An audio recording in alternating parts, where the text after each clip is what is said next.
isuduwaha wasaaradda caafimaadka gobolka Togdheer iyo xildhibaan Mubaarak Bidhi oo ka mid ah xildhibaanada golaha deegaanka degmada Burco ayaa xadhiga ka jaray xarun caafimaad oo bulshada ku dhaqan deegaanka Heere ka hirgeliyay deegaankaasi sidoo kale waxay mas'uuliyiintani gaarsiiyeen deegaankani Heere daawooyin iyo shaqaale ka howlgali doona xaruntaasi caafimaad ee ay xadhiga ka jareen munaasabad kooban oo xadhiga jarka xaruntaasi loo sameeyay ayaa waxa uu horeyn ka hadlay cuqaasha iyo waxgaradka deegaankaasi Heere oo u mahadnaqay kasta oo ka qayb qaadatay hirgelinta xaruntani caafimaad gudoonay qalbi furan iyo gamca furan baanu kaga dugoon waa mahad ilaahay baa leh mudnaan bay leeyihiin maanta waxa la isugu yimid xarika jarkii MCH-ka Heere oo u baahnaa deegaankani baahi badan u qabay waxaan leeyahay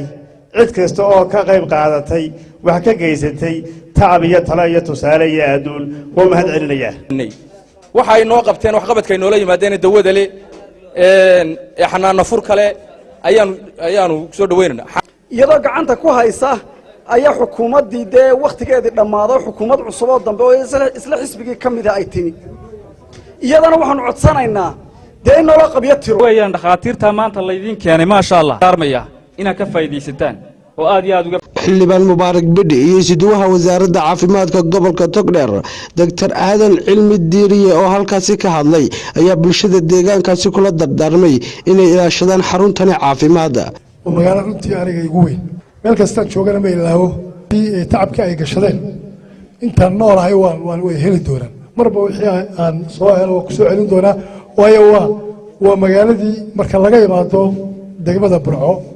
codkii ugu badnaa baan ka helay wixii la igula ballamay inaan keeno maantana anoo isuduwihii wada oo alaabtii wada oo inantii wadaan magaaladii keena aad iyo aad baan runtii faraxsan kastoo gacan ka geysatay xanaanadanba ilaahay ha idinka abaalmariyo leena hadday reer Heeranta iyo hadday cid kale taba ilaahay ha idinka abaalmariyo waayo wax fiican baa samayseen wax danguuda baa ka shaqayseen halkan waxaa ka sheegteen saldhigii baa sheegteen saldhiga insha Allah saxan halkaa idinka ballan qaadaya waa igula xisaabtami doontaan inaan saldhigaa anigu ka howlgalo oo dhamaystiro ayaa idinka ballan alaabta halkan taalana ee ku hadlaysaana magaalada soo qaado kuwa intana oo alaabaan waa soo qaaday magaalada hadda la baahan samaacadana waxaan leeyahay musaadidka labadan musaadidka siin doontaan marmar insha Allah labadan samaacadood labadan insha Allah tanna magaalada leh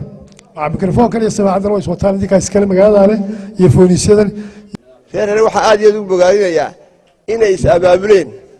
oo wax dhisteen anna waxaan ugu dadaalaynaa qolada wax ka dhisad badan tahay maanta shaqaalina waan idin sidnaa dawadii Saad Afjar Xorriya TV Burco.